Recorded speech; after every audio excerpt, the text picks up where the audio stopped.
Welcome to Saturday Morning Talk Show, Spilling the Tea to Juliet G. It's every Saturday from 8 a.m. to 10 a.m. GMT time.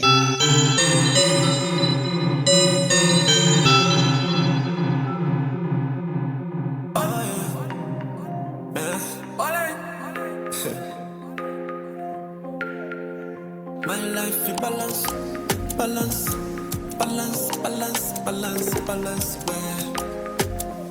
No le moi. This my life in balance. I balance, I balance, I balance, well.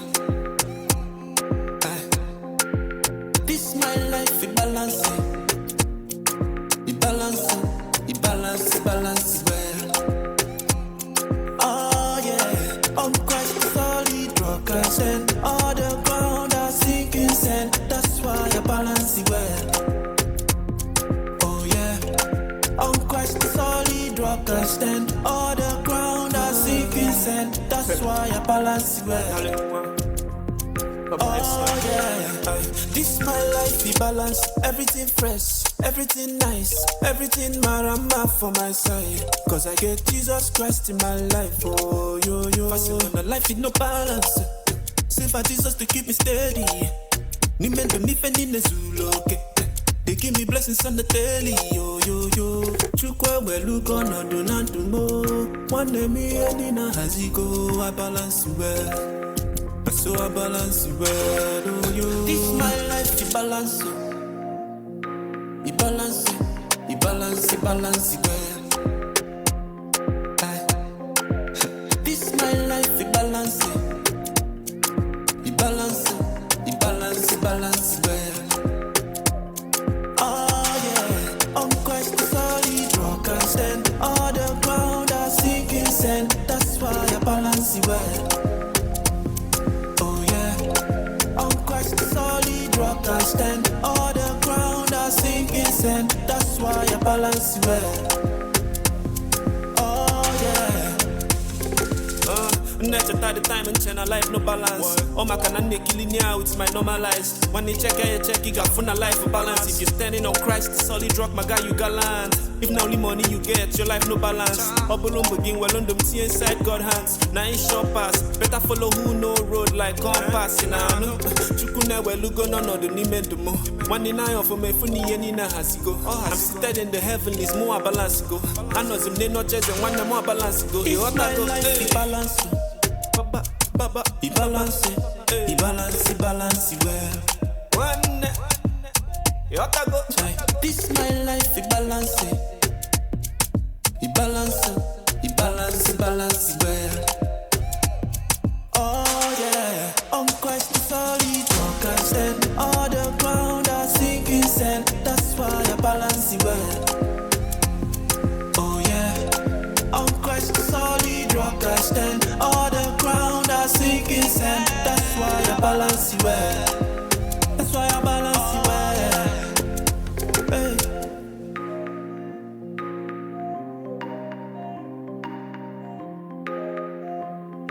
Hey. My life is balance, balance, balance, balance, balance well. It balance it well.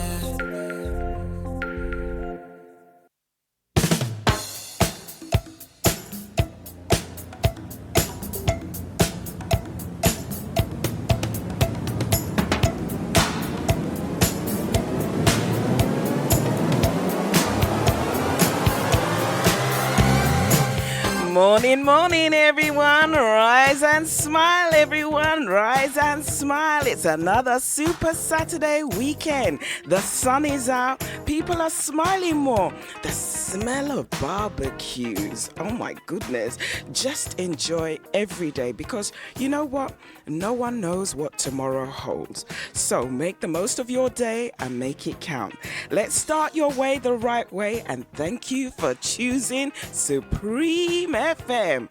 For those of you that are tuning in for the first time, welcome. We are Supreme FM to the rest of the world. No matter what part of the world you are tuning in from, north, south, east, East or West. For the next couple of hours, it's your host, Juliet G, where I converse with real people and get them to spill that tea. And guess what?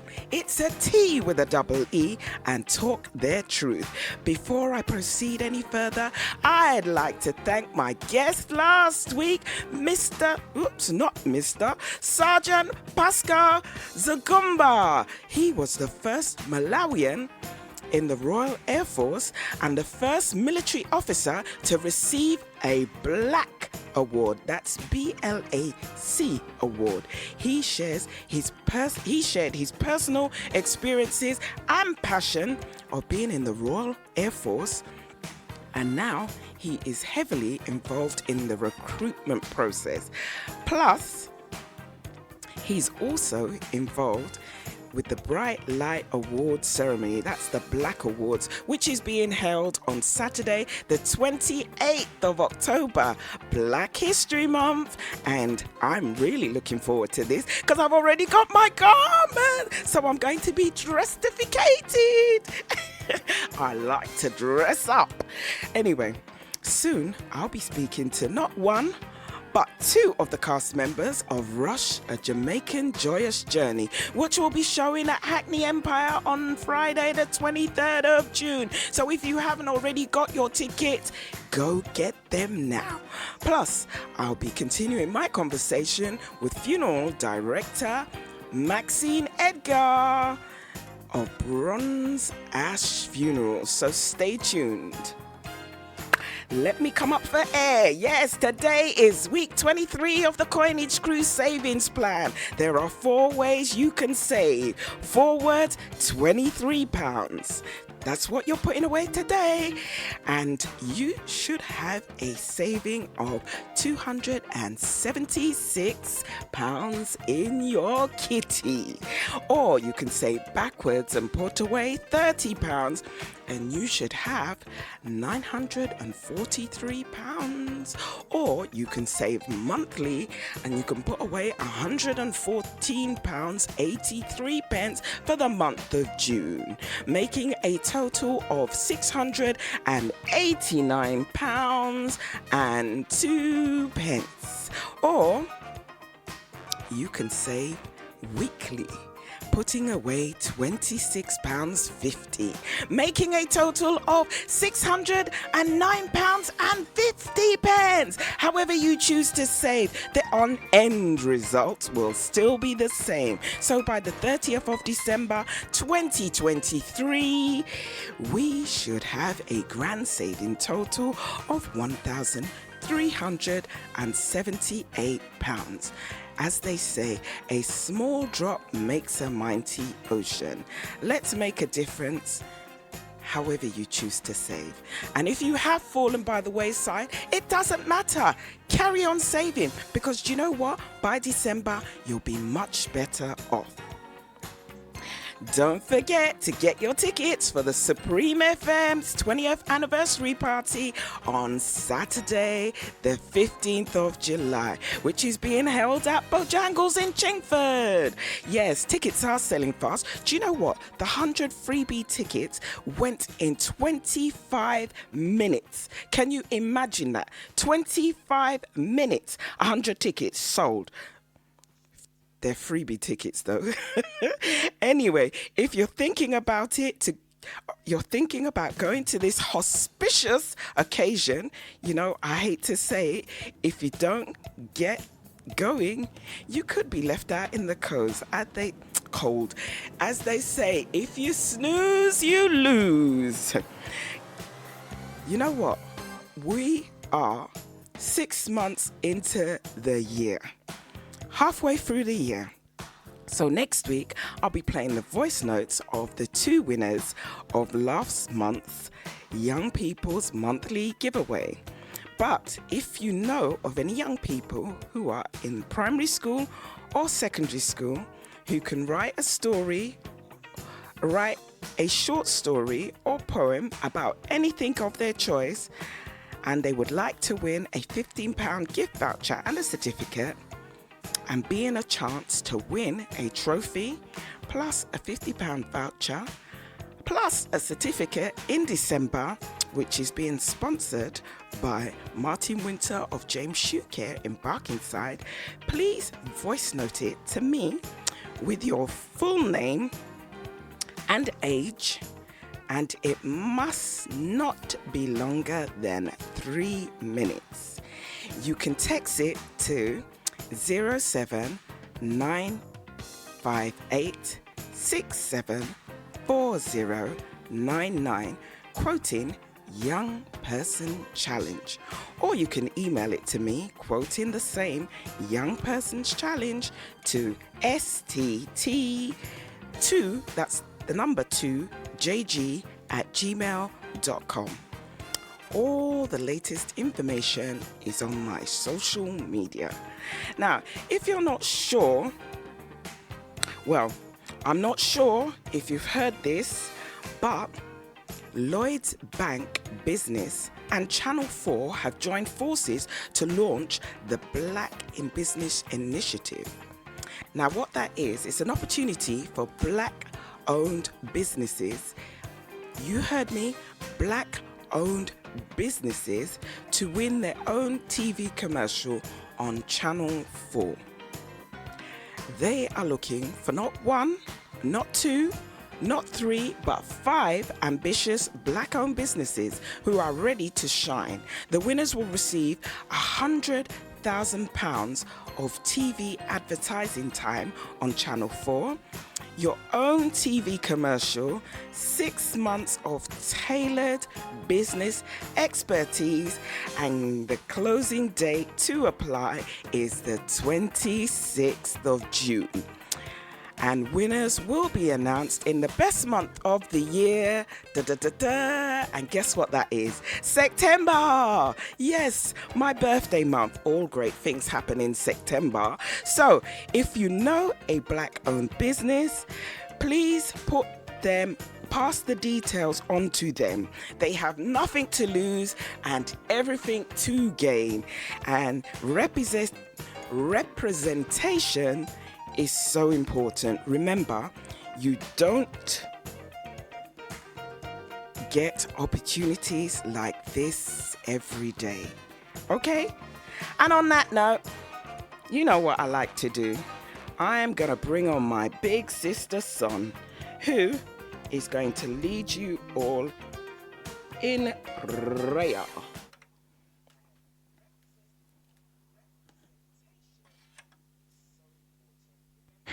Dear Lord God, Heavenly Father, as we come together again today on this beautiful morning to listen in, to spill in the tea to Juliet G, let's give thanks and praise. Let's give thanks and praise for the 2 guests that she's going to have on today, and a special prayer going out to them. Dear Lord God, let's continue to pray for the growth of the coinage crew, and a special prayer going out to them. A continued prayer for all the behind the scenes work, for all the DJs that contribute to this local community station, to all the local community work that's going on. Dear Lord God, I lift them all up to you.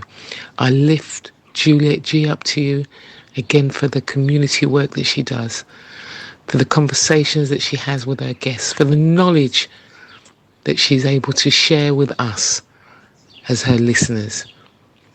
I lift a voice of praise up to you for our listeners that continue to support Juliet G as she spills the tea. And I continue to say thank you, dear Lord God. Let it be that as we go about our business today and this week, that we think of others, we think of the things that have been happening to us on a personal level, and also on a level of supporting each other. A famous verse from the Bible, 1 Corinthians, love is patient, love is kind. Let us remember, dear Lord God, how important that is. So as I close this prayer, again I say, I lift you up.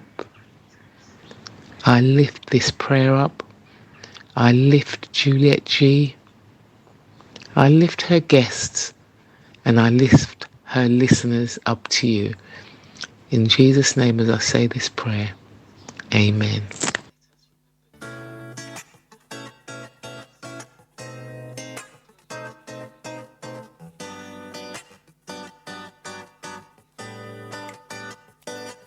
In your darkest hour, when you lost your powers, can't find the ground beneath your feet, your knees go weak when you need a friend, need a hand to lend. I'll be there.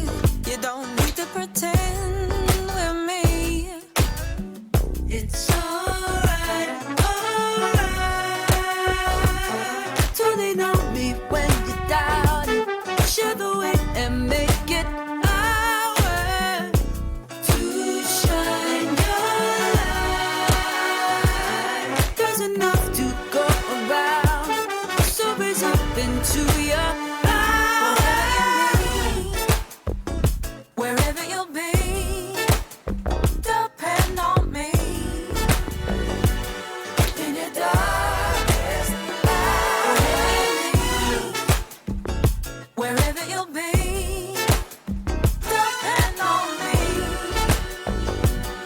In your darkest hour, in the heat of it, when you feel to quit, trying to put it all together, make the pieces fit.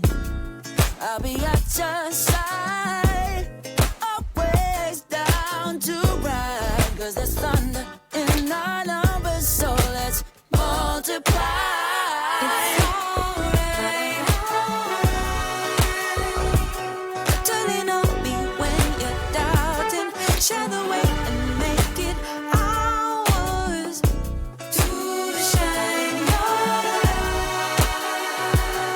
There's enough to go around, so rise up into your power. Wherever you'll be, depend on me. In your darkest hour, wherever you'll be, depend on me. In your darkest hour, How are you? it's just you and me. You know what? Against the wall, whatever it may bring. Together, grow together, rise together. That's the way it should be. Naturally, positively free. Wherever you'll be, depend on me. Depend on me. In your darkest hour, wherever you'll be, depend on me. In your darkest hour, in your darkest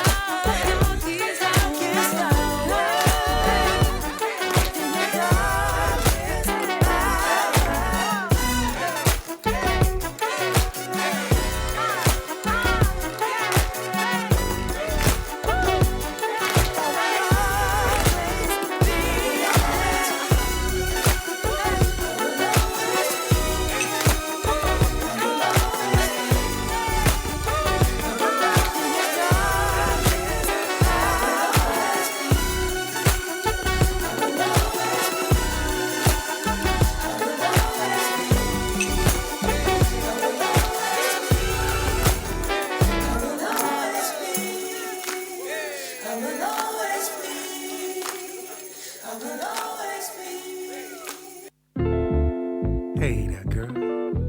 I hope you don't mind me saying this, but you have a beautiful smile. Can we chat for a second? What's your name? What's your sign? What you doing later on? What you doing later on? Yeah. It's okay if you're shy. Am I coming on a little too strong? Ooh. All my friends call me Al, and I like to have fun. Yes, I do. But I'm all grown up, and we can have a deep conversation. You wanna hesitate? Oh yeah. Is it getting kinda late? For me to take you on a date? Oh girl, it's only 5 o'clock in the evening. The look on your face. Like you're trying to debate. Like you really wanna stay. Hold that energy.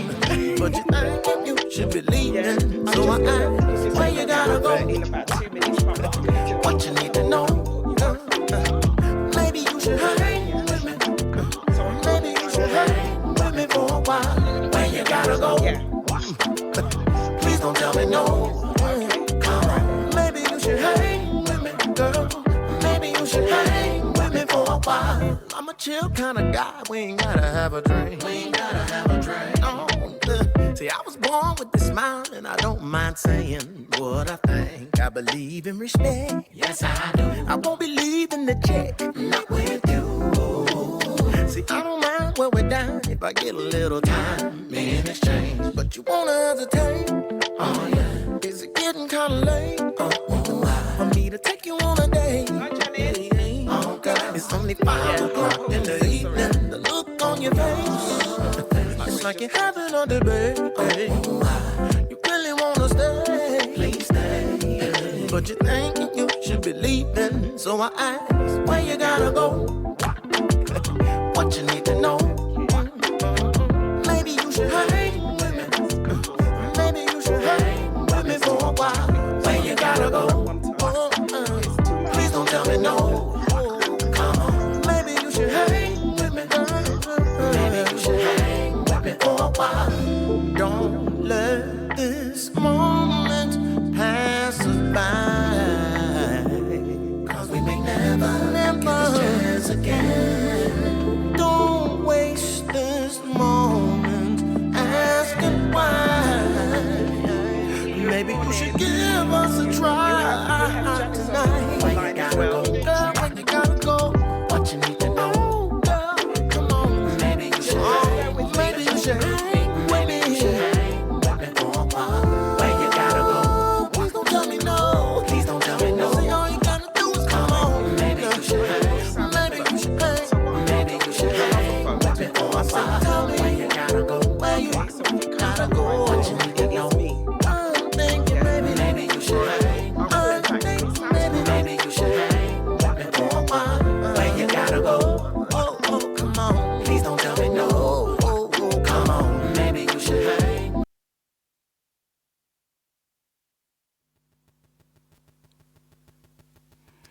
Without further ado, welcome back to Spilling the Tea to Juliet G on supremefmlive.ning.com.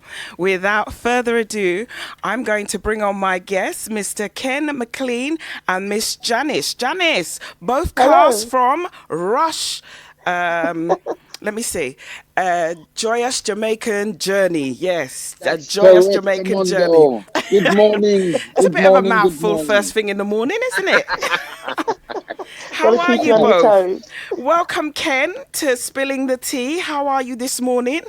I am absolutely fine. I'm up, fresh, ready to hit the day before the day hits me. Are you normally up this early on a Saturday? It depends if I had a show the night before, to be honest. And most importantly, I'm going to ask that question. Do you listen to Supreme FM? Well, to be honest, I have never heard of I Supreme heard that, FM no. because I'm in Birmingham.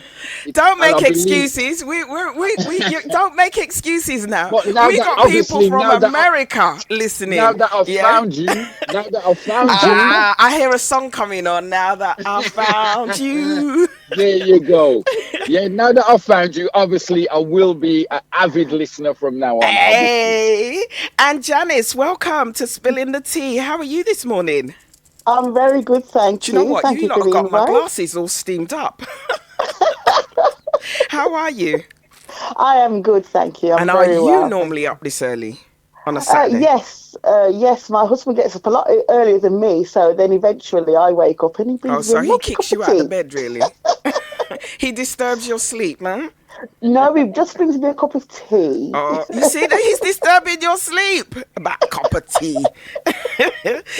And most importantly, do you listen to Supreme FM?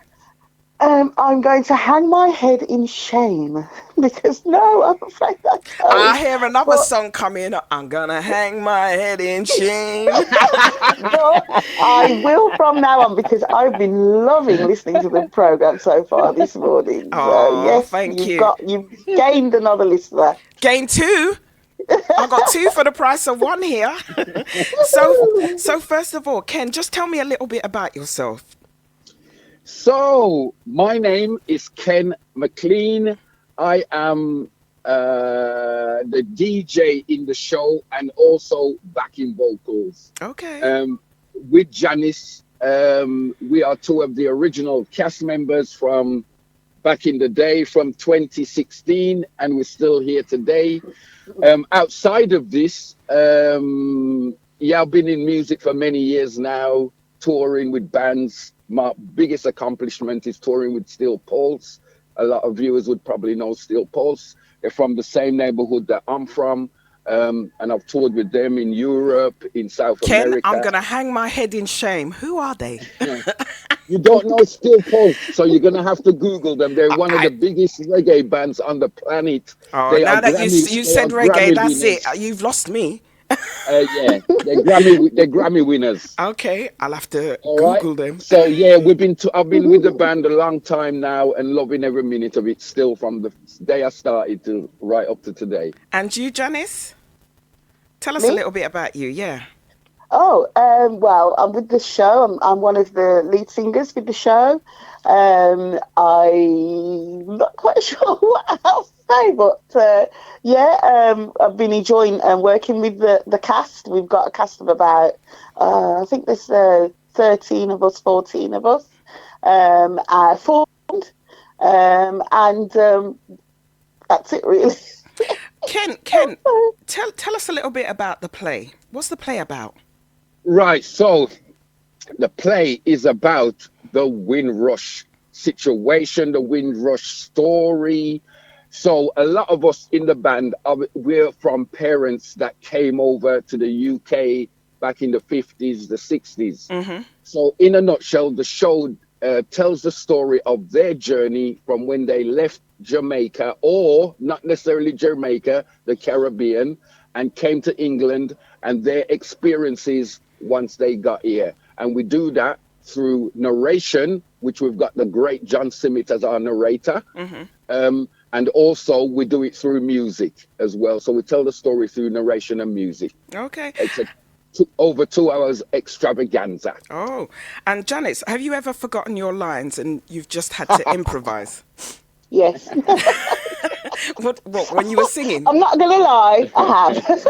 And so what? But- I bet you the director, it was like, this is not in my show. This is not what I'd written. Well, the good thing is that we actually there's not really any acting very much in the show. It's mainly music and singing. Mm-hmm. So it's more that I've forgotten my lyrics. So sometimes when people are singing along, they might suddenly think, "Hold on a second, I don't remember that being in that song." Okay. Well, hey, everyone's having such a good time. I don't think anyone really minds anyway. That's a bit like when I sing a Beyonce song. You know, Yeah. I forget the lyrics and I just do Nigerian style and make it up as I go along. Oh, it adds more fun, I think. Absolutely. I put a little bit of Nigerian sauce to it. Yeah, absolutely. How many theatres have you guys toured at? Because you guys are the originals. So how many theatres have you been to? Wow. Oh gosh, I can't wouldn't even have a think. number to put on that We're looking personally. into We've gone all over the 20s, country I would have though. thought. We've been to quite a few cities: Sheffield, Leeds. Well, we're at Leeds tonight. Manchester, Oxford, York. We're on the way to next week. Birmingham, of course. London a few times, and yeah. So we've been to a good number. So yeah, and then of course. In a couple of weeks' time, we'll be at Hackney Empire, Acne? which we're looking forward to. Yeah. Yeah. Ken, did you grow up listening to the music of Rush? Yeah, that was playing in my house all the time. My parents loved their music, and a lot of the tunes that we actually play in the show were busting in my yard. So I'm no stranger to these tunes. But it's amazing because you listen to records all your life kind of thing. But the day you have to actually learn that song and perform that song, you actually hear things that you've never heard before, like lyrics. You thought somebody was saying something, but they're not actually saying that. They were saying something else by the time you look at the lyrics. I came across that a few times in a lot of the songs. I knew all the songs, but I didn't know them intimately. And once you get to know them intimately, you really see what these songs are saying and how they would have impacted at that particular time. And Janice, how about you? Did you grow up listening to the music of Rush? Yes, I did. So when the producer spoke to me originally about the show, and he was telling me the idea, and I just instantly just understood what he was talking about, and it was such an exciting concept. I was like, even if you need someone to wash the teacups, I want to be involved in this show. Because it just brought back so many memories just from that little conversation. And all I could think about was my parents, because my parents came over in the late 50s, and so they were part of that generation. And so I just thought, it's just such a wonderful way to remind people of our history and to bring that more to the forefront. So yeah, definitely I remember those songs and that music, most definitely. Ken, did you know any of the cast members before you got the part of Rush? Yeah. Who did I know? I knew Ollie. Ollie is the musical director. So we have so the band is a 12 people are on stage at a time. So you can imagine there's a lot of people on stage, so you need to have some kind of organization, especially when it comes to the musicianship. So we have a musical director, Ollie Pinnock, which I knew a little bit before that. So yes, and I actually grew up with the artistic director, who is Owen Miller, who actually put the show together. So how I got involved was, funnily enough, I was at his mother's funeral, and I hadn't seen him for a while, and he came over to me and he says, look, because he obviously knew I was in music, and he says, I've got this concept that I'm working on about Windrush. So he kind of explained it a little to me, but I said, listen, bury your mum, give me a call. And he gave me a call, and the rest is history. Fantastic. And how about you, Janice?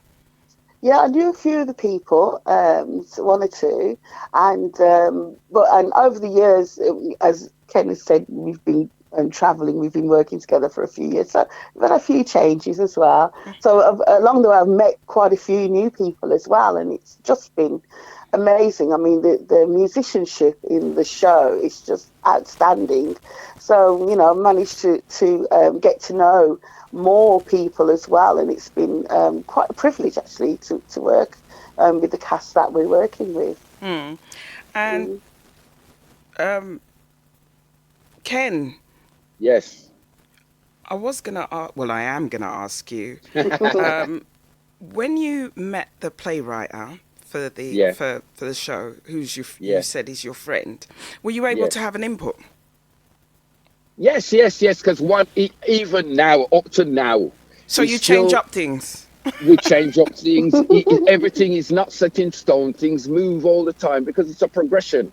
It's a progressive show, and it gives us that room that we can expand. And we've got some great musicians who need the freedom to improve on what they're doing. And we put a great show together. We're selling out theatres across the country. Not many shows we play these days that are not sold out. Because word of mouth now is getting around that it's a great show. If you go on our Facebook or our Instagram pages, some of the reviews on there is just amazing. It's really heartwarming to see how we've touched people once they come and seen the show of all ages, because it's a family show. And how about you, Janice? Yeah, it's very much collaboration. If people have got an idea or a thought or something that they think might work well within the show, we're all welcome to put forward that idea and see if it can be developed or whatever. I mean, I'm going to give you an exclusive here. Go on. On stage we have a gram Do you know what that is? Yeah, a radiogram. Yeah. Yeah. So we have a gram on stage. That gram actually belongs to my father. Oh. So what happened was, my father passed a few years back, and he left 2 grams, and we had it in our family. We had them, but we didn't want to really get rid of them. Yeah. But we didn't really have the space to keep them. So we'd had them in storage, and when I was talking with the producer and everything like that, I suddenly said to him, well, we've got these grams. How about, would you be able to make use of it maybe for the show? Because I think they would go down. And he just grabbed them. It's like, what, both so of them? now, yeah, both of them. So now my father basically comes on stage with me every time I do the show. Oh, that must be heartwarming for you. It is. It really is. It's fabulous. Janice, have you been in any other musicals? I've done 1 or 2 things, but I don't think there's anything that anyone's ever heard of before. Go on, try me. Because they've been very small, local plays that people have written, so, and not many people have attended. But, yeah, I've done 1 or 2 things before. And I've been singing now for, a number of years. I started back when I was at school, and I've sang ever since. I've been in a number of groups and choirs and events and things like that. So, yeah, I've been singing for a long time, yeah. And how about you, Ken?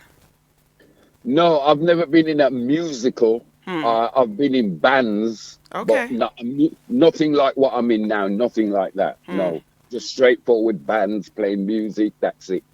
So it was a change for me at the time, but loving it. A friend of mine went to see Rush, and she couldn't stay in her seat because the music was so jubilant, yeah, and she just had to get up and dance. Now, I know she's listening. Is that the effect that the music is supposed to have on the attendees? Yes. You're talking to me now, or Janice? Do you know what? Let me start with you. Is that with me? Yeah. Okay. Right. So, trust me. After once we start playing, from the very first note, once we open up and we get the people into the vibe, we kind of bring a Caribbean feel to the theatre straight away. So what comes with a Caribbean feel is happiness, joyfulness, dancing, singing. So the tunes that we actually play in the show are very popular tunes that people would know anyway. So it kind of gives them that vibe. And a lot of people, it's their first time this kind of theatre experience. So all that ingredients, everybody comes out having a great time. Every show, we have a meet and greet after where we take photos, we sign programs, we do all kind of stuff. And the feedback we get is just astronomical. It's amazing, from children to adults to grandmas to grandpas. Come up to us and say they can't believe it, how they've enjoyed the show. They would come back tomorrow if we were here tomorrow. I've heard that many times. So do you have a say what theatres you go to? No, well, obviously we are musicians and singers, so we don't really have anything to do with where we play. We just turn up. Okay. We just get the itinerary, we get the sheet, the itinerary, that's where we're playing. That's management's business. We don't get involved in any of that, but we play in some absolutely beautiful theatres. So we're playing new theatres, we're playing old theatres, we're playing small theatres, we're playing large theatres. We do matinee sometimes, because we've played in, I'm sure it was London actually. We played in a theatre in Brixton, I believe it was. And the theatre was about 200 people or something. So obviously we're used to a lot bigger theatres. So what we done 2 shows in one day. We done one in the afternoon, I think it was about 2:00. And then we done a normal show at 7:00, 7:30. Does it alter when you have to do 2 shows back to back? No, to be honest, it's only one time we've ever had to do that. Was that exhausting? Because it is a high energy show, but we're all professionals, and we know when somebody pays for their ticket, they expect to see a good show. They don't want to hear that you're tired. That's true. No, They don't want to hear that. So we're very aware of that, and we pride ourselves in every time we step on a show, it's to give an excellent show, not just a good show, an excellent show. Okay, and so what can people expect when they come to see Rush? What can they expect? Is this me? Is this me? I'm going to direct that question to you, Ken, and then afterwards Yeah. I'm going to direct it to Janice after. Right. So what people can expect when they come to the show is a free mind. They're gonna hear a story like they've never heard, how they've never heard it. They've probably heard how it went and blah blah, but the way we bring it across through humor and music, some parts of it are serious, some part of it you will have fun. But overall, it's a fantastic show. Bring your dancing shoes, bring your singing voice, because there'll be a lot of that. Yeah. And you, Janice? They can expect a really good time. There are going to be a couple of things that they'll hear that may be a bit tough to hear, but believe me, we will look after you, and you will have a joyous time, because basically we are a joyous people, and that is really the part of the story that we want people to understand. There's no need for anyone to look at someone who is of Caribbean descent or of African descent and think, oh no, what am I going to do? They need to look at us and think, yeah, fabulous. So it's a joyous story, and it's a joyous journey. And Ken, before I let you go, is there anything you'd like to say or add? I just want to say to the listeners, if you get the chance to see the show, come out and see the show. Come over and say hi after show. But I can guarantee you it will be money well spent. Come and listen to the story. Come and see how we bring it over. And I guarantee you'll have a great night. That's what we like to hear. And how about you, Janice? Just bring your dancing shoes. We are looking forward to seeing you all. We just can't wait to just get together and just have a really good time. Oh, that's because I know that you guys are heading up to Leeds, so you guys will be on your way.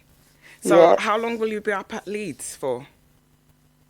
We'll just be there today. tonight, and then we come back straight after the show. So we're there for one night only in Leeds. Oh, so you guys do a lot of travelling though, don't you? We do. We definitely do. But it's all part of the journey. It's all part of the story, and we love it. And how does it affect your family life? We have very understanding families. Okay. And they do come along sometimes as well to the shows, so that's great. It's we try and make it a family sort of organisation. We're very inclusive. We want to include everyone. Mm-hmm. So where we can, families get involved. Yes, so our families have been. I mean, my family has been fabulous. You know, they've been to the show a few times. My husband is just phenomenal. I'm just going to big up my husband. Big him up. He's fabulous. So he's been to the show so many. Is he the listening? First time he came to the show, he didn't even tell me. I didn't know. I'm singing my heart out, and suddenly there's this man in front of me, and it's like, oh my gosh, that's my husband. Did you stop? I did almost. He threw you off your game. He nearly threw me off my game. Yeah. How dare he? I know. How but somehow or other, I completed the show. Like the professional it was that wonderful you are. to see him. So, yeah, it was great. No, that sounds really good. So, thank you so much, Janice and Ken, for coming on and letting us know what people can expect when they come to see Rush, A Jamaican Joyous Journey, which will be on the 23rd of June at Hackney Empire. Good luck to you both. Thank you. And the cast, and all the best. And they do say break a leg, but do you know what? I don't like saying that, because if they literally do go and break their leg, I'll be thinking, oh my God, that's juju. So that's a no-no for me. So I ain't going to say it. So take care. Please Yeah, stay Thank you. tuned because coming I up will. after the show, after the break, we're gonna have Maxine Edgar, funeral Oh, director of Bronze Ash Funerals.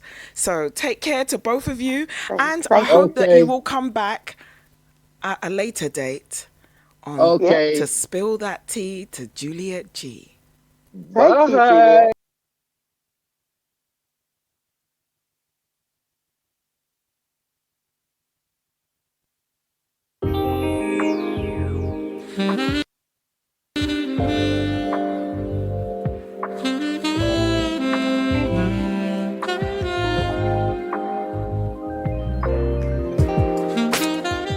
Welcome back to, excuse me, frog in throat, spilling that tea to Juliet G on supremefmlive.ning.com. I'd like to thank Ken McLean and Janice of a Joyous Jamaican Journey, who are both on their way up to Leeds. Actually, they're from Birmingham, so Leeds is not that far. No, I don't think it is. Anyway, without further ado, I'm going to bring on my next guest, Miss Maxine Edgar, funeral director of Bronze Ash Funerals. How are you doing, Maxine? I'm fine, Juliet. Good morning, but I'm thinking I should really move in. Do you know that? I'm thinking I should just move in and just lie down, and as and when you need me, I'll just turn up or wake up. Just wake up. How are you? I'm fine, thank you. I had a busy week and got a very, very busy week coming up. But it's just always a pleasure to stop and talk and share something that I've learned or that can be of benefit to someone else, especially within our community. Absolutely. So, Maxine, last time you were on the show, you spoke about the funeral process from when a person dies at home, who takes the body away, preventing the body getting into the wrong hands, coroners, and when the person doesn't have a next of kin. And this morning, I'd like to talk about money. Funerals can be expensive, especially if you don't have things in place. So, firstly, what sort of things should people have in place to avoid this expensive situation? Okay, yeah, funerals are really expensive. And as you know, within our community, culturally and historically, we tend to gear towards burials. And burials are really expensive. Your biggest expense, Julia, is your grave. And that's determined by where you live. It's all demographic. Oh, really? I might have mentioned this before because people tend to ask this question over and over again. If you live in West London, you could pay around about £20,000 for a plot. Yeah. If you want to go to Kensal Rise Cemetery, that would be Mortlake would probably be around 6,000 or 7,000. But people tend to want to be buried where parents are or other loved ones are buried. If you're over here in East London, City of London, which is open, which is another topic actually. City of London is open to everyone who lives in London. Not all cemeteries are. Yeah. I.e., if you choose to be buried out of borough or you are a non-resident, you could actually pay double the amount. So let's say you live in Lewisham, but think, I might want to be buried over in Southwark because we lived in Southwark when we were young and my dad's buried in Southwark. You will be charged a non-resident fee. Yeah? You don't get the discount, so you can pay double. So I say to people, in this ever-changing world, more and more of us are embarking upon cremation, which is great, but it still takes money. I say to people, your number one thing, buy your plot. Buy your plot. You've decided that you want to be buried. you know where you want to be buried, buy your plot. Go over to the cemetery, have a drive around or a walk around, choose a plot, and pay for it if you have the money. However, there are several things that you can do. You can buy a funeral plan, or you can have an insurance policy. With a funeral plan, you actually plan what you want. And might I just add, you don't always get what you want. Yeah, you don't always get what you want. Well, even if you have a funeral plan in place. Yeah, I mean, all right, I'll give an example of someone that we love and buried this week. We didn't do the funeral, but she was my mum's best friend. She bought her plan 20 years ago, and she chose her casket. She chose her plot. About 3 years ago, probably longer, her son died, and she had the plot there for two, so he went in first. You know, you buy a plot for two, it just makes sense. Yeah. So he went in first. She's now died, she's gone in on top. But when her daughter went back to the funeral director, now remember the plan you may buy through the funeral director, but it's actually with a separate company. So at any opportunity, at any time, you can say, actually, I don't want to go with this funeral director. I'm going to keep the plan. Yeah? I'm going to keep the plan, but I'm going to go to Joe across the road. I don't want to go to Maxine. I'm going to go to Joe. Yeah. Yeah? And a lot of people don't realise, a lot of people say to me, oh, they really wanted to come to you, Maxine. However, they've got a plan with dignity. Well, you took the plan out with dignity, but it's not with dignity. So for the sake of £250 or whatever it costs, you can change and go to wherever you want to go. At any point before that coffin is lowered or put onto the catapult, you can change your mind about your funeral director. Okay. You can say, I don't want to go with you. You don't even have to give reasons. Yeah? I want to go to someone across the road. All right, you may pay for storage, you may pay for work that has been done, but it is the family's right or the client's right to change their minds at any time. Okay. All right? So if you have a plan and you think, all right, I'm happy with the plan, I don't want to go to you, you can change your mind. It may cost you $250, but your new funeral director should be able to, pass that on. Yeah? Pass that saving on somehow. However, when the daughter went to the funeral director, they said, well, certain things we no longer have in place. What they had 20 years ago, we don't have now. You understand? Things change. Like what? Sometimes. What kind of things? What kind of things? She couldn't have the same casket. Okay. So, yeah. So what happens then? Well, they had to choose another one. What, of a similar price? Another one that was similar. Okay. Yeah, that was similar to what she wanted. And that's the thing with long-term decisions. Things change. She wanted a particular person, a particular priest to take the ceremony. Obviously, well, that man was long gone. And the structure of the ceremony changed. But that's different. That's the church. But in terms of your coffin, your cars and that kind of thing, they may have had one particular type of car. It's just a limousine now. You get what they have. There's isms and schisms. Plans change. I remember a particular lady who paid a particular company nearly £30,000. And the plan involves the church as well, of the place where your ceremony is going to take place. And when the husband died, they said, "Oh no, we don't go upstairs. We don't do stairs anymore. We're going to have to change the church."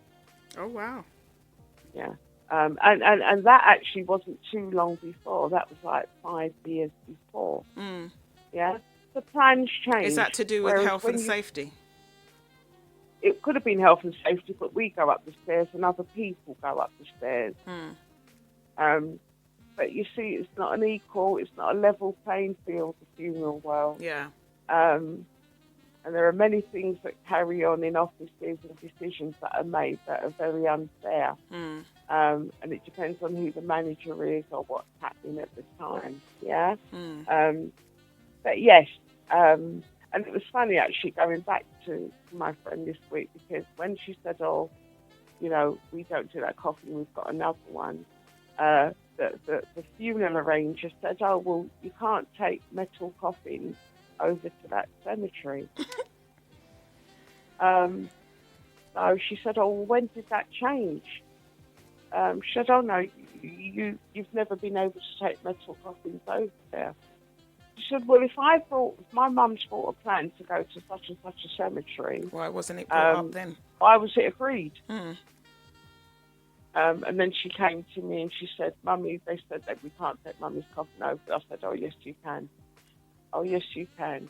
Yes, you can speak to them. You can phone them up, but you can." Yeah. So it's isms and schisms, and she was able to get a different casket, and it was metal, and she was able to take it over there. Yeah. So I would say, number one, buy your plot if you have the money. Number two, get some kind of plan or an insurance that will pay out X amount so that you have a lump sum. All right? But with that, have a letter of wishes assigned to your will, or even write it down somewhere. You must get a will, number one. That's another issue. But have a letter of wishes. Now, a letter of wishes will determine your desire and your plan for your funeral, from who your funeral director is, and always have like 2 or 3 choices. Anything can happen. Sometimes you choose a funeral director because you like the person, you like their delivery, but tomorrow's not promised even to them. Yeah. You know what I mean? It's like going to a restaurant. You go to a restaurant because the chef's good. The name still remains the same above. But, you know, that chef may move abroad and you go back there and you're eating something else, but the name remains the same. So be mindful. Always have a choice, maybe 1, 2 or 3 funeral directors. Your letter of wishes is, I want to leave from here. Yeah? I want such and such to carry my coffin. This is the coffin that I've chosen. Write everything. Write the songs that you want sung for the ceremony, where you want the ceremony to be. Just write the whole lot. The cost for the church, all of this should be in your insurance payout. Everything, so that families are not left thinking, well, what do we do, what will we do? So assign yourself a letter of wishes to your will and write your plan from beginning to end so that people are specific and that they know. All right? So buy your plot, a funeral plan that can change somewhat, or an insurance policy. I think personally, discipline yourself. Yeah, if you've got the money, buy the plot. If you don't have the money, a little insurance plan, maybe £10, £20 a month. Cover yourself. And be sensible. You know, you don't have to spend the earth when you're, you know, planning a funeral. What about cremations? Well, I'm all for cremations, me. I'm all for cremations, and I understand the traditional and historical relationship that we have with them. Cremations are a much cheaper option. How cheap? What's the difference, price-wise? Okay, so, I mean, a cremation can actually cost £300. Oh, really? That cheap? A cremation can cost £300. Okay. You'd need your funeral director to execute that, but that's the basic non-attended cremation in a very basic box, and you'd have to pay your funeral director the fee, so therefore you're looking at £1,100. You've got varying degrees now.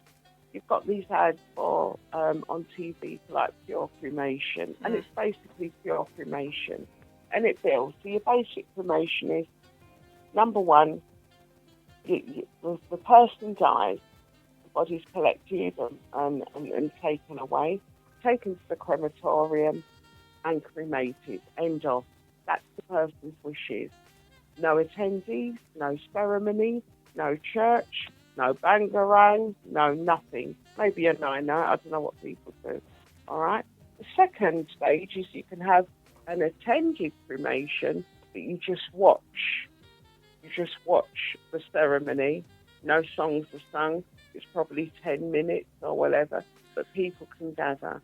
And then you've got your full cremation. So a full cremation, you're looking about 1040, 1040, let's say City of London. You want to be cremated at 11 o'clock on Tuesday.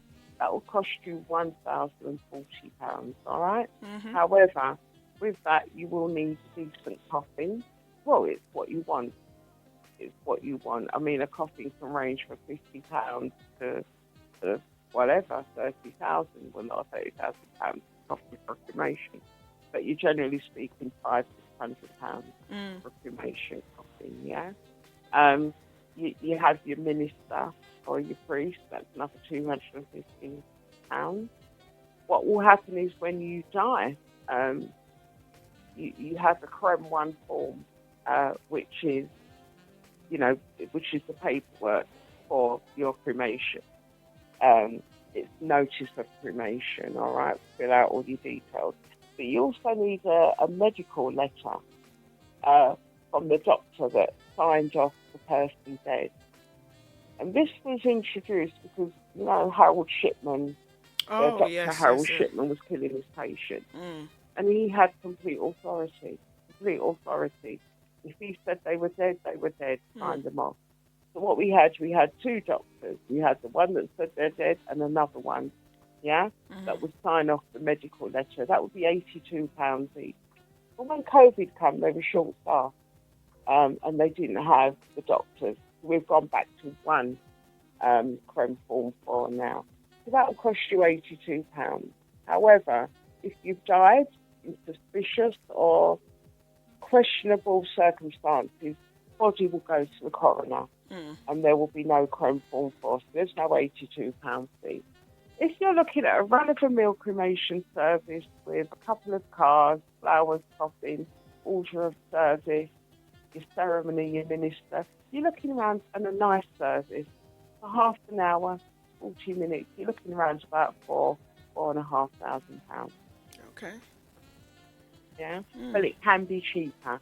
It's what you want. That's an all-inclusive ceremony, yeah? And people have to remember you get half an hour in the chapel.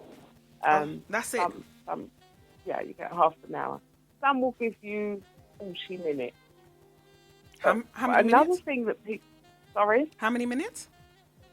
40. Okay. That's 40 to come in and to come out. And let me tell you, one of the hardest things to do is to get people out of the chapel. I can say, can we please leave the chapel now? We have another funeral coming, and they'll just carry on talking.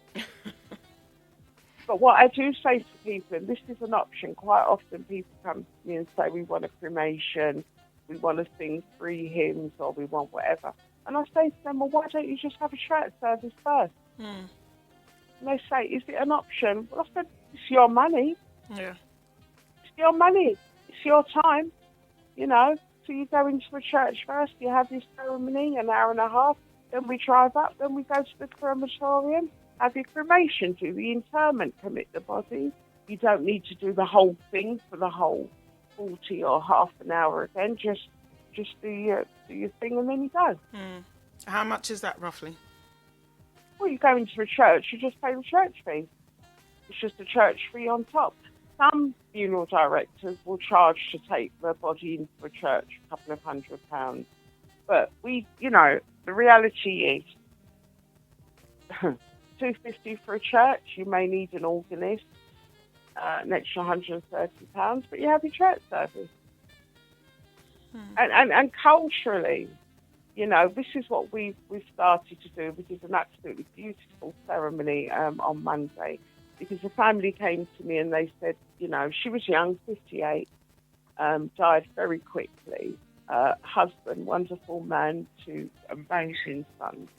They said Mum wasn't spiritual. Mum wasn't a Christian, but she was spiritual. So we do not want a church.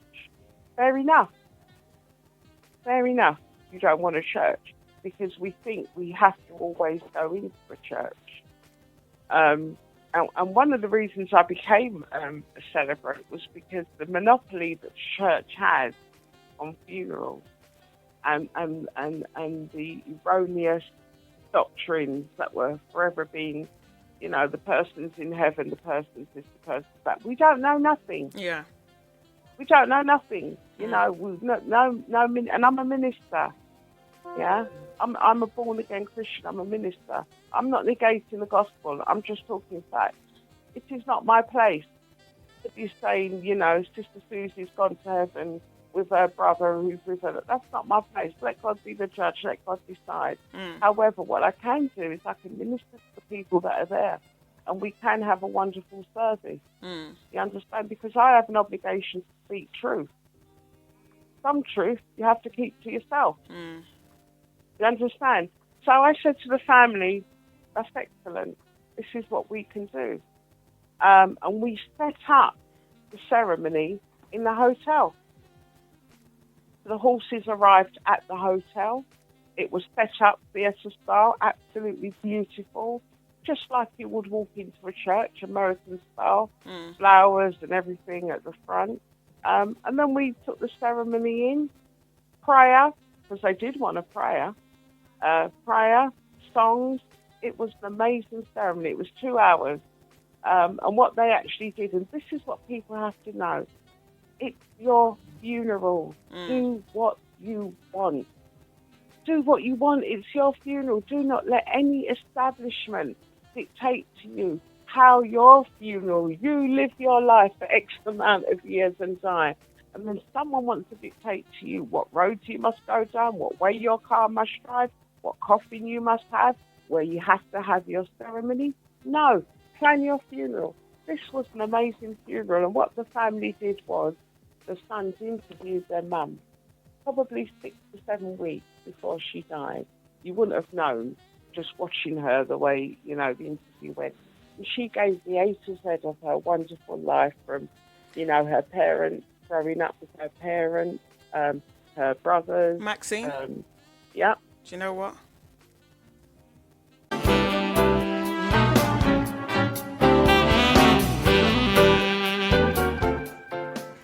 Welcome back to the last segment of Spilling That Tea to Juliet G on supremefmlive.ning.com.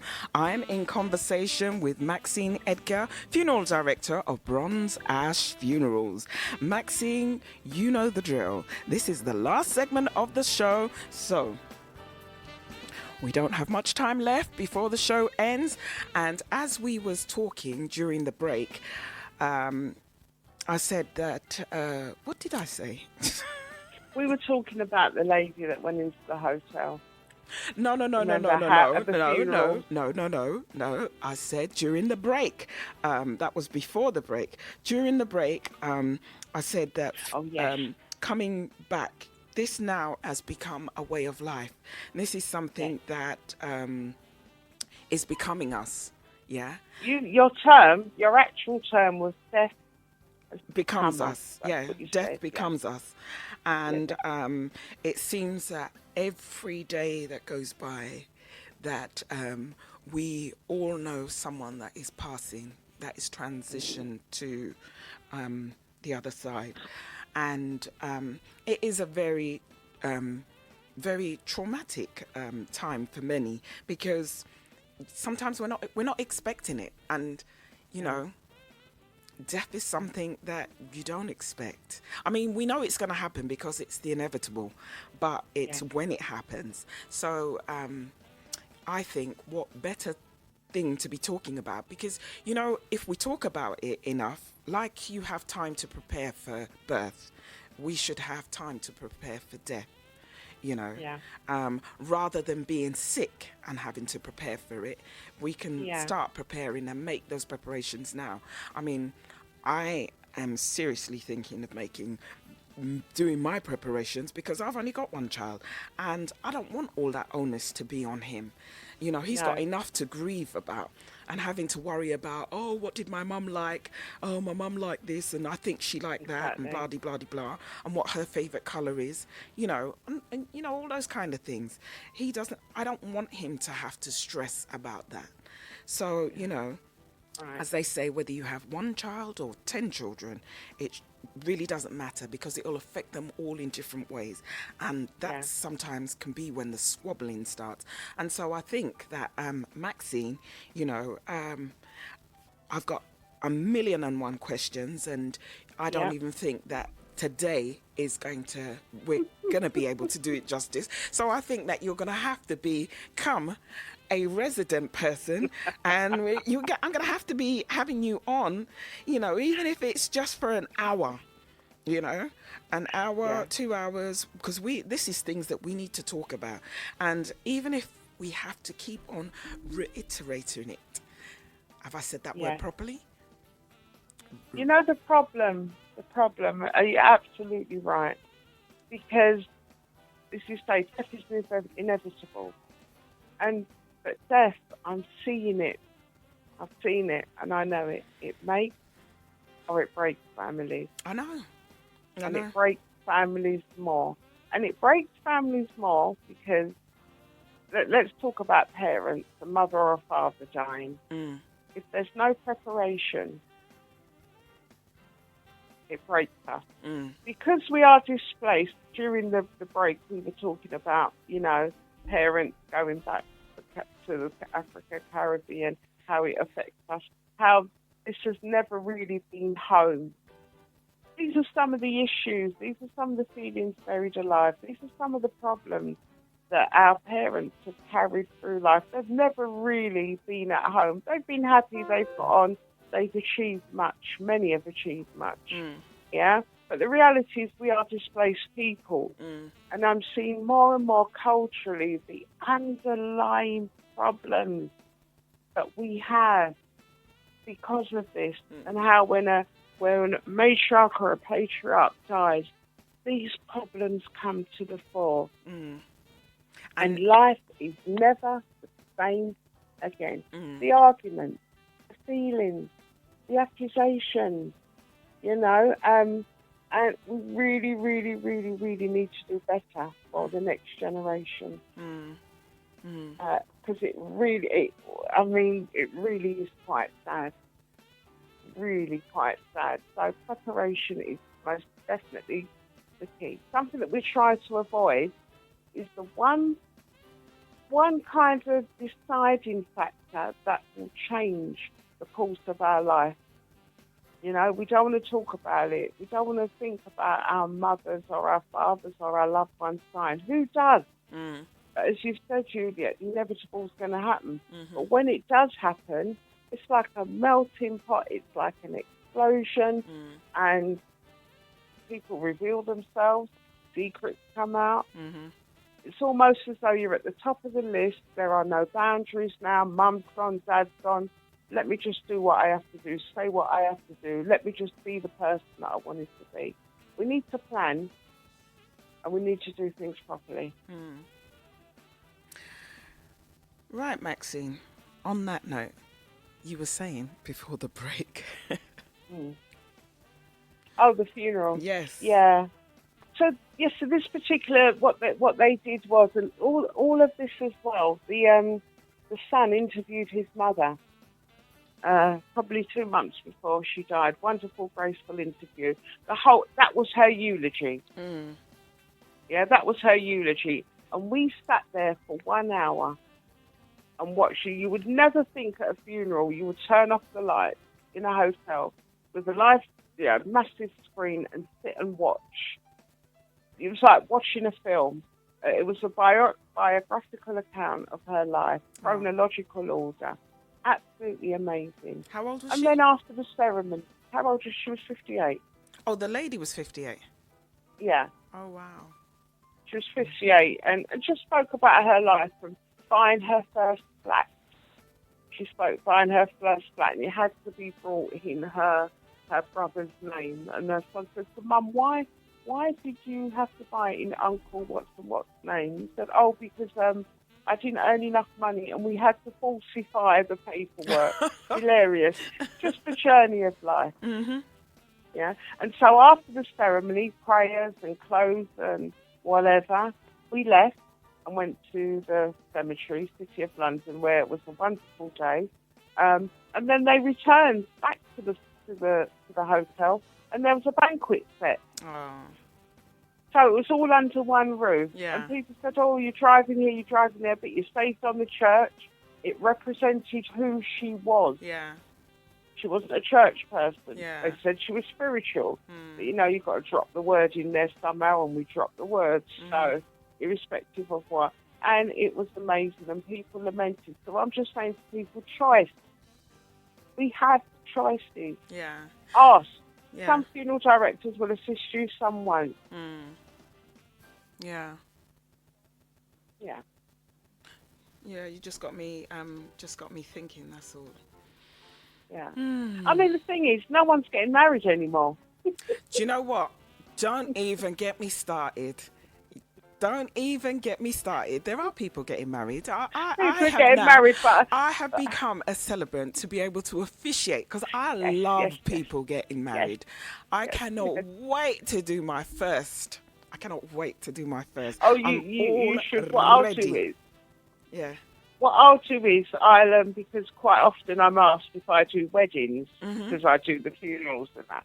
And I say, no, I don't do weddings. A couple of weeks ago, funnily enough, I did a funeral for an English family a couple of years ago for their father. And they said, oh, that was magical. That was wonderful. Well, 2 years ago, she came back and she said, oh, we're renewing our vows, Maxine, in 2020, whatever. Can you please can you do it for us? Can you be the minister? Yeah. And because they asked me, I said, yes, I will do it. And it really was lovely. It was 3 weeks ago. And we did it. We did the vow renewal, and they worked really, really hard to have an amazing ceremony. But what I'll do is I shall put you on my list. Put me on your list, Maxine. Put me on your list. I cannot wait. You know, as we say, one hand washes the other. Yeah, exactly. Yeah, But Maxine, anyway, let's talk about the matter at hand. We're going to be talking about marriages at some point, whether it be alive or whether it be on the radio. But why are people not getting married? What is it about marriage that people are shying away from? Some people, not all, some people, some people. But anyway, Maxine, I am very conscious of time. Do you train people to do what you do? Because, what qualities and qualifications does one need to become a funeral director? Okay, so to become a funeral director, you can actually be unregulated. You don't have to be trained. Mm-hmm. You can just set up a shop one day and say, do you know what? I want to be a funeral director, which I find really strange. Okay. It is advisable to be regulated. It is advisable to have accountability. All right? What we need, especially the black funeral directors, what we need is regulation that applies to us. Because many of the times, I'm with the BIFD, British Institute of Funeral Directors, many a times their regulations, you are conforming to some kind of Dickensian, Oliver Twist, kind of David Copperfield, kind of old-time funeral director things that we're not really into. So, and part of that regulation is not just your premises, your mortuary books, that your embalmers, right? It's not just that. It's about how you walk, how you talk, how you dress, your presentation. So when you come under a body, there is an ideal that you need to apply to, if that makes sense. That ideal doesn't really sit too well with me, if that makes sense, in terms of, we are contemporary funeral directors. So when you see me, you're not going to see top hat and tails and cane and all of that. Although we have conditioned ourselves to like that element of presentation, it doesn't represent my community. It's a bit like those that are under colonialism in the Africas and in the Caribbean who wear the wigs. You know, the wigs in the legal courts, in the courts of law. Yeah. And now they've gone independent. They've separated themselves, but they're still wearing these wigs and these robes that represent us, person. Do you understand? So I say to my people, wear what you want to wear. If you want to wear a robe, wear a robe. If you want to wear feathers, wear feathers. If you want to wear pink, wear pink. Yeah? There may be a day when we turn up in pink suits. We represent the person who has died. So once regulation is really, really good, and it is good, it is good, because you need to demonstrate that, you know, you have your mortuary in the back of your shop. When your embalmer comes, you have waste. You have body parts. You have waste. You can't just put them in your dustbin. You understand? You have to demonstrate. This is just a prime example. You have to demonstrate. Look, I've had people's legs. You've had I can't people's just what? put them in the wheelie bin at the back. You've had people's what? Legs. The guys, he had a major operation. He didn't make it, and his legs were amputated. So I had the body in one bag, the legs in another. So yeah? I had another guy that was with the coroner. He was with the coroner for months, Eastern European guy, and they must have cut this guy left, right, and centre. But one bag come back his kidneys, another one his heart, another one another piece. I can't just put them around the back and leave them alone, that the dustbin man will take them. So I have to demonstrate that I am correctly getting rid of waste. Simple little things like that. Needles, when they come from the hospitals now, anyhow they go, then just wrap them up in a sheet, throw them in a bag and just bring them. That care is no longer taken. Maxine.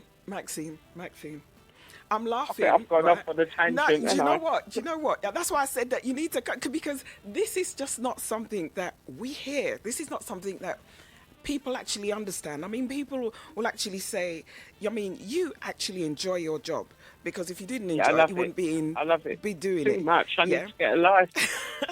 But, you know, some people actually say it's morbid. But, you know what? I think that you should come back again. We're going to arrange for you to come back, because this is not just a couple of hours show. We're going to have to keep coming back and telling us and talking and letting us know what is going down in the funeral business. It's awareness. Yeah. Absolutely. You know, you need to open our eyes. Now, can you tell the listeners your social media handles and how they can talk to you about anything that you've raised today? Okay. So I am on Instagram, but you know what? That's my weaker point, putting stuff out there. If you want to contact me, and people, look, you can contact me anytime. Just send me a text. People phone me during working hours, and they say, I'm sorry to take your time, but I heard you on such and such. I just want to ask you a question. I am open to talk. As you know, my name's Maxine Edgar. We are Bronze Ash Funeral Services. You can find us at www.bronzeashfunerals.co.uk. You can email me at bronzeashfunerals@outlook.com. You can send any inquiries that you have on our website. And you also have my number, 077-892-18680. And we often hold webinars. I'm on YouTube and bits and pieces like that. We just want to raise awareness, like what you're doing, like what Supreme endeavoured to do. Raise awareness within the community and our counterparts of options and what's available to you and transparency. Excellent. Thank you so much, Maxine, for sharing your expertise and experience of the funeral industry. Death is generally a subject many of us tend to shy away from, but they should teach it in schools. They should do, but we all have to face it at one point or another. And I really appreciate your time, and I hope the listeners get something, as I certainly did. And I appreciate you. God bless you. Thank you. What are your plans after the show? The plans are, my granddaughter's here. I'm probably going to go up the supermarket, and I'm going to go into my premises today. We've got 6 funerals going out next week, and I've just got a lot of work to do. We'll make sure that all the paperwork's right, everything's out, that all the coffins are right, that everything's in place, all my drivers. I've got 5 sets of horses going out next week, my singers, my churches. I'm going back into a hotel. I just need to make sure that everything's right for my families. That's all I care about. Do you know what? That sounds like a plan, because like I can see people just changing their ways of as I say, thinking outside the box, especially like if you're not spiritual, because it's a bit like getting married, but people not realizing that it's not just, you don't have to just go to church. You don't just have to go to registry office. Well, you do have to go to the registry office just to sign the papers. It has to be registered, But other than that, they can have a ceremony, and it's thinking outside the box. And Maxine, thank you for sharing that with us, and I am going to have you back again. You're going to be taking up residency here. It's a pleasure. The tea. Thank you. Thank you. And thanks, Supreme. God bless you. You take Bye-bye. care. Also, I'd like to thank Ken and Janice, who were on earlier, cast members of Rush, a Jamaican Joyous Journey. And on that note, keep it supreme with me, your host, Juliet G. Next week, I will be in conversation with Ms. Tarisha Young, my resident relationship master coach, who will be imparting more of her knowledge and expertise. Like I say each and every week, you don't want to miss this. So, set your alarm clocks from now. Come on. Coming up next, we have Martin J till 12 noon, and from 12 noon to 2 p.m. we have La J, and 2 till 4 p.m. To be confirmed. And 4 till 6 p.m. we have DJ Lee. 6 till 8 p.m. we have WJ Goodgroove, and 8 till 10 we have Lloydie Banks, and 10 till midnight we have DJ Ace in for DJ Squeaky, and from midnight to 2 a.m. we have Uncle Nuts until he says so. That, ladies and gentlemen, boys and girls, this is the DJ presenters lineup for this Saturday stroke Sunday morning on your number one community radio station, Supreme FM. As always, thank you to each and every one of you, whether you be a first-time listener or a regular listener. Thank you for spending the last couple of hours with yours truly. Stay tuned and be prepared to be fully entertained with the rest of the entertainers for this Super Saturday on Supreme. If you're not already following me on the gram, that's Instagram, it's Spilling the Tea to Juliet G, where you'll get show updates, notifications when I'll go Insta Live. So it's the same time next week for your Saturday morning fix. Remember, tomorrow is not promised. So love and appreciate the people who are in your life, as you have no business worrying about those that aren't. First and foremost, look after yourself and be kind to others.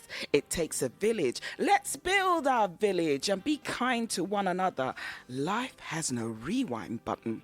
So do your best with the tools you have and make it work for you. Have a blessed day. Have a safe day. And make it a memorable day. Whoever you choose to spend it with, enjoy, enjoy, enjoy.